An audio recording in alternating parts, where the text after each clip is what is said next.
மரணத்துக்கு பிறகும் உயிர் கொடுக்கும் நாள். விமானம் ஒன்று இந்திய கனவுகளை பறக்க விட்ட நாள். இடது கையால் உலகையே வியக்க வைப்பவருக்கும் ஒரு நாள். இந்த மூன்றுக்கும் இந்த ஒரே நாளில்தான் பிறப்பு. ஜீ தமிழ் நியூஸ் நேயர்கள் அனைவருக்கும் செழியனின் வணக்கங்கள். இது தேதியும் சேதியும் நிகழ்ச்சி. வாங்க நிகழ்ச்சிக்குள்ள பயணிக்கலாம்.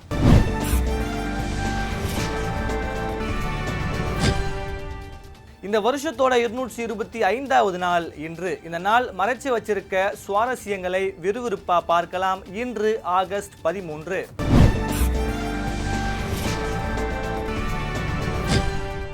ஒவ்வொரு நாளுக்கும் ஒரு சிறப்பு இருக்கும். அந்த வகையில முதலாவதா, ஒருவரின் மரணம் இன்னொருவரின் மறுபிறப்பாக மாற முடியுமா? முடியும். அதற்கு பெயர்தான் உறுப்பு தானம். நாம இறந்த பிறகும் நம்மோட உடல் உறுப்புகளை தானமா வழங்குவதன் மூலம் பலரின் உயிரை காப்பாற்ற முடியும் என்ற விழிப்புணர்வை ஏற்படுத்தும் நோக்கத்தில் ஒவ்வொரு வருஷமும் ஆகஸ்ட் 13ஆம் தேதி உலக உறுப்பு தான தினம் கடைபிடிக்கப்படுது. அடுத்ததா, பேனா முதல் கத்தரி வரை எல்லாமே வலது கைக்காகவே உருவாக்கப்பட்ட இந்த உலகத்தில் இடது கையால சாதிப்பவர்களுக்கான நாள் இன்று. சர்வதேச இடது கை பழக்கமுடையோர் தினம். இடது கையை பயன்படுத்துபவர்கள் அன்றாட வாழ்க்கையில் எதிர்கொள்ளும் சவால்கள் என்னென்ன, அவர்களுக்கேற்ற வகையில் பொருட்கள் மற்றும் வசதிகளை வடிவமைப்பது ஏன் அவசியம் என்பது குறித்து விழிப்புணர்வு ஏற்படுத்தும் நாளாக இந்த நாள் அமைஞ்சிருக்கு. இதே போல ஆகஸ்ட் 13 இன்னும் நிறைய சுவாரஸ்யமான தினங்களை அடையாளப்படுத்துது. ஒரு சட்ட மாற்றம் ஒரு நாட்டின் பெண்களின் வளர்ச்சியையே மாற்றியது. அந்த வரலாற்றை நினைவு கூறும் நாள் தான் இன்று.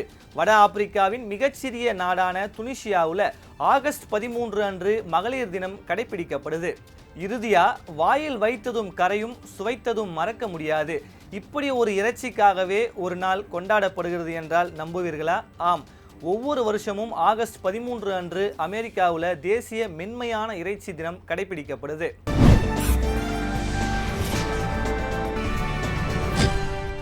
ஒரு விமானம் இந்தியாவின் வானத்தில் பறந்தது மட்டுமல்ல, இந்தியாவால் விமானம் தயாரிக்க முடியும் என்ற நம்பிக்கையும் கொடிகட்டி பறக்கவிட்டது. அந்த வரலாற்று நாள் ஆகஸ்ட் 13 ஆன இன்று. 1951 ஆகஸ்ட் 13 அன்று இந்தியாவில் தயாரிக்கப்பட்ட இந்துஸ்தான் ட்ரைனர் 2 விமானம் தனது முதல் சோதனை பறப்பை மேற்கொண்டதன் மூலமா இந்திய விமான தயாரிப்பு துறையின் வளர்ச்சியில் ஒரு முக்கிய மைல்கல்லை பதிச்சது. அடுத்ததா, பல ஆண்டுகள் அந்நிய ஆட்சியின் கீழ் இருந்த ஒரு நாடு ஒரே நாளில் தனது சுதந்திர கொடியை உயர்த்திய நாள் இன்று.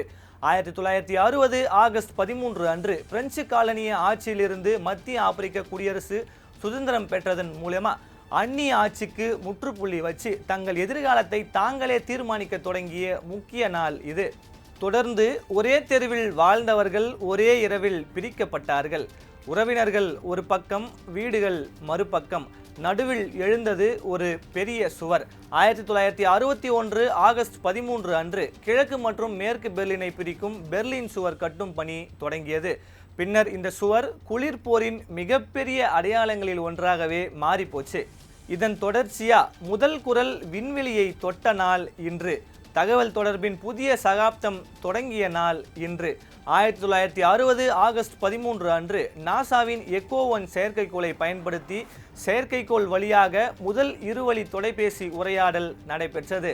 இறுதியா, குழந்தை நட்சத்திரமாக தொடங்கிய பயணம் இந்திய சினிமாவின் கனவு நாயகியாக உயர்ந்த கதை. இந்திய சினிமாவையே தனது நடிப்பால கட்டி போட்ட நட்சத்திர நாயகி பிறந்த நாள் இன்று. இந்திய சினிமாவின் முதல் பெண் சூப்பர் ஸ்டார் என்று போற்றப்படும் நடிகை ஸ்ரீதேவி 1963 ஆகஸ்ட் 13 அன்று சிவகாசியில் பிறந்தாங்க. தமிழ், தெலுங்கு, இந்தி உள்ளிட்ட பழமொழி படங்களில் நடித்து 5 தசாப்தங்களுக்கும் மேலாக திரையுலகத்தில் கொடிகட்டி பறந்தவங்க ஸ்ரீதேவி.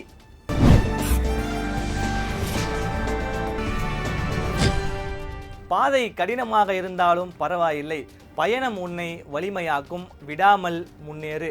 நாளைய தேதியில் ஏராளமான செய்தியோடு மீண்டும் சந்திக்கிறேன். இது தேதியும் சேதியும் நிகழ்ச்சி. நான் உங்கள் செழியன். அனைவருக்கும் இனிய காலை வணக்கம்.